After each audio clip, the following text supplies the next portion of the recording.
সাৱধান অসমবাসী ৰাইজ, মুখ্যমন্ত্ৰী কেইবাটাও সতৰ্কবাণী জাৰি কৰিছে অসমবাসীৰ বাবে। যদি নাজানে তেন্তে ডাঙৰ বিপদত পৰিব। সেয়ে এতিয়াই জানি লওক। ইয়াৰ লগতে কেইবাটাও আঁচনিৰ কথা ঘোষণা কৰিছে মুখ্যমন্ত্ৰী হিমন্ত বিশ্ব শৰ্মাই। আজি প্ৰথমটো খবৰ, অৰুণোদয় আঁচনিক লৈ মুখ্যমন্ত্ৰীৰ ডাঙৰ ঘোষণা। নিৰ্বাচনৰ সময়ত অৰুণোদয়ৰ প্ৰপত্ৰ পূৰণ কৰা সকলোৱে পাব ধন। প্ৰত্যেকটো বুথ কেন্দ্ৰত গঠন কৰিব 3জনীয়া কমিটি। অভিভাৱক মন্ত্ৰীসকলে গঠন কৰি দিব এই কমিটি। 31 আগষ্টৰ ভিতৰত কমিটি গঠন কৰাৰ নিৰ্দেশ জাৰি কৰিছে। প্ৰত্যেকটো বুথে নিৰ্বাচন কৰিব অৰুণোদয় হিতাধিকাৰী। পুৰণি বহু হিতাধিকাৰীৰ নামক কৰ্তন হ'ব তালিকাৰ পৰা। বিজেপি দলৰ বিধায়িনী বৈঠকত ঘোষণা মুখ্যমন্ত্ৰী হিমন্ত বিশ্ব শৰ্মাৰ। অৰুণোদয় আঁচনিক লৈ মুখ্যমন্ত্ৰীৰ ডাঙৰ মন্তব্য কৰিছে। পৰৱৰ্তী খবৰ, যদি আত্মসহায়ক টকা পাব বিচাৰিছে তেন্তে এই ফৰ্মখন অতি শীঘ্ৰেই বেংকত গৈ জমা কৰক।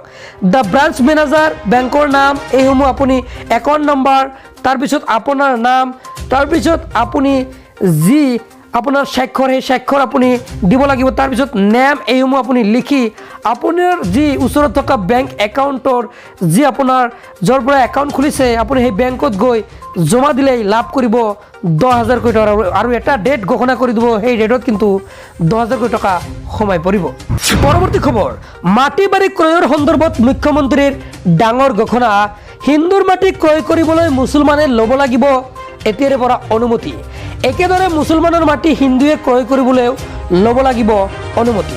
মুখ্যমন্ত্ৰীৰ অনুমোদনৰ পিছতহে ক্ৰয় বিক্ৰয় কৰিব পাৰিব মাটি বাৰী। অবিভক্ত গোৱালপাৰা জিলাত কোনেও বিশেষ সম্প্ৰদায়ক বিক্ৰী কৰিব নোৱাৰিব এই মাটি বাৰী। ৰাজ্য চৰকাৰে গ্ৰহণ কৰিছে প্ৰস্তাৱ। অহা কিছুদিনৰ ভিতৰতে আহি আছে এই নিয়ম বা আইন। থলুৱা লোকৰ মাটি সুৰক্ষিত কৰাৰ স্বাৰ্থত এই সিদ্ধান্ত এইবাৰ মুখ্যমন্ত্ৰীগৰাকীৰ। চাহ বাগিচাৰ মাটিৰ অধিকাৰ কেৱল চাহ বাগিচাৰ লোকৰ মাজতহে থাকিব। জনজাতীয় লোকৰ মাটিৰ সুৰক্ষাৰ বাবেও আহি আছে নতুন আইন।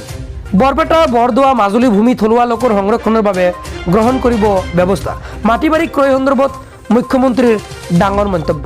পৰৱৰ্তী খবৰ, নিযুত মইনা আঁচনিৰ ফৰ্ম কিন্তু বিতৰণ কৰা হ'ব। আৰু তাৰ ফৰ্ম কিন্তু কেনেকৈ ফিল আপ কৰিব লাগিব সবিশেষ জনাই আছোঁ। কিয়নো ছাত্ৰ ছাত্ৰীসকলে লাভ কৰিবলৈ গৈ আছে তেওঁলোকৰ একাউণ্টত টকা আৰু ফৰ্ম কিন্তু ল'ব লাগিব স্কুল কলেজৰ পৰা।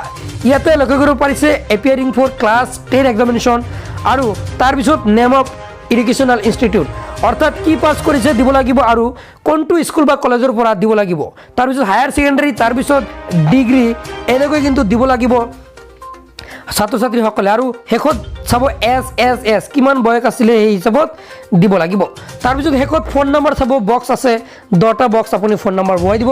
ছিগনেচাৰ কৰিব লাগিব শেষত যি হেড, অৰ্থাৎ ছাত্ৰ ছাত্ৰীসকলৰ যি অভিভাৱক আছে অভিভাৱকসকলে কিন্তু এই ফৰ্মখনত ছিগনেচাৰ কৰি স্কুল বা কলেজত জমা দিব লাগিব। যেতিয়াই জমা দিব তাৰপিছত একাউণ্ট যোগে সোমাই দিব এই ছাত্ৰ ছাত্ৰীসকলৰ 10,000 বা 12,000 বা 15,000 কোটি টকা। চ' আজি এইটো আছিল আপোনালোকৰ বাবে দিবলগীয়া আপডেট। ভিডিঅ'টো চাই কেনেকুৱা পালে নিশ্চয় কমেণ্ট এটা কৰি জনাব। ধন্যবাদ।